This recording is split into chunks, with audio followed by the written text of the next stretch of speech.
Hey guys, what's up? It's Olivia. Welcome back to my channel, Olivia's Grad School Vlogs, where I like to share my experience as a media effects graduate student here at Penn State. Now, I am about to start my second year of the PhD program in the College of Communications, and a lot of my friends are already applying to jobs. They're like a couple years ahead of me, so they're applying to jobs. And so, seeing the requirements on these jobs, I thought it would be a good time to make a video about the pros, cons, / general considerations for when you're deciding if you want to go back to back, getting your undergrad, master's, and PhD, or if you want to take breaks in between and get work and industry experience. Some of these are very general considerations. Some of them are going to be more specific and tailored to mass communication, specifically journalism and advertising and public relations. So just keep that in mind in this video.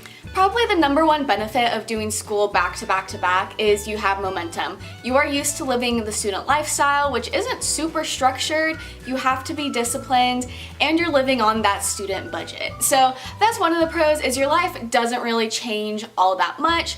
Whereas if you get work experience in between, it is a complete lifestyle change. Your salary is cut in half, if not more. However, if you do work in between your bachelor's and master's and PhD, or just work in one of those little slots in between degrees, going back to school is a purposeful decision for you, right? Like sometimes when you're an undergrad, it's like, oh, I don't really know what I want to do with my life, I'll just go and get a master's degree, right? So you kind of just slide into the next degree because you don't know what else to do.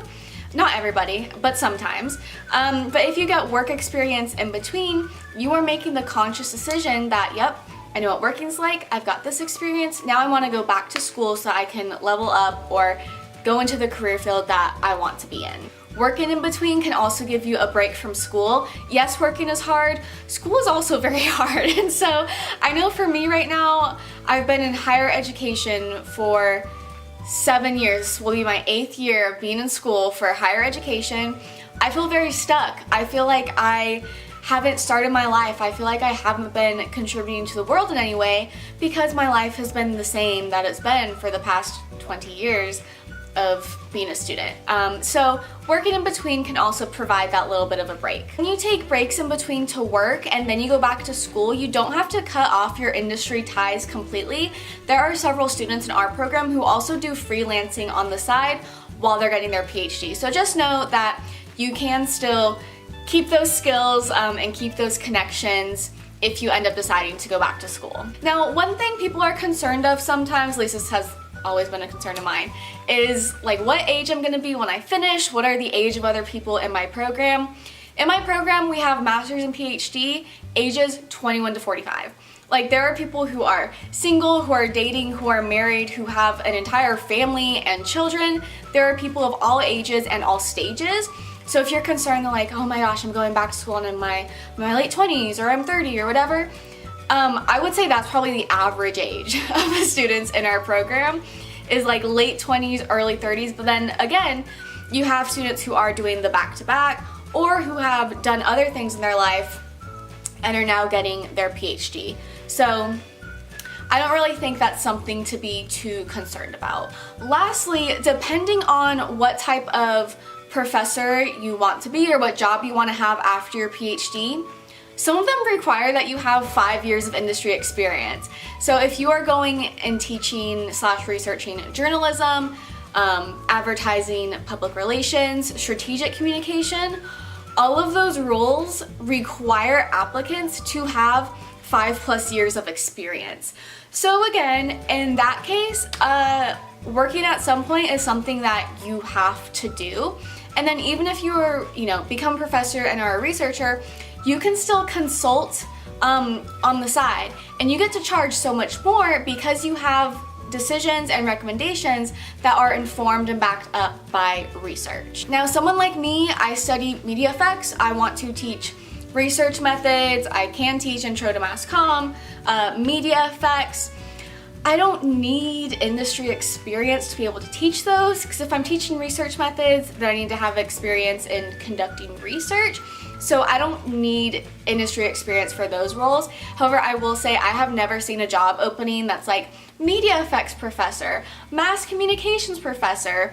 It is usually more tailored, so it is best to have some sort of industry skill, whether it is, video editing or being proficient in, Adobe Suite. As of right now, I would feel prepared to teach like a small course on branding or, building yourself on social media because I have this experience, which again isn't necessarily industry, like I don't work for a company, but I've been in this world of YouTube and branding for a while now and do have that experience. So even if you're on the media effects side, that's what you want to teach, you might be asked to teach StratCom or PR classes, in which case, like, you might not have that experience, and that's okay. If you know you specifically want to teach and or research PR, advertising, journalism, you're gonna need to get those years of experience at some point. And in certain areas like strategic communications, one thing you could do honestly is get your PhD and then go work in the field. Every single government agency hires people to do research that informs strategic communications campaigns.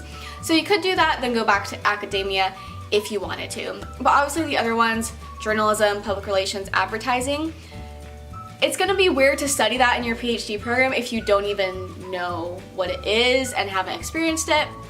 So with those, I would say you need to get your experience earlier on. That wasn't an extensive list of things, but hopefully it gives you an idea of some of the considerations you should keep in mind if you're trying to decide, okay, should I do school, or should I actually take a break and get work experience in between. If you like this video, please give it a big thumbs up.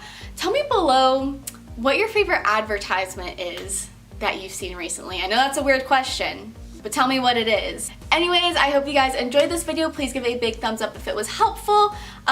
Tell me if there's any other considerations that you think people should keep in mind if going back to school or going straight through. Pop that in the comments below as well. I hope you guys have a wonderful day. Keep dreaming out loud, and I will see you guys next time. Bye.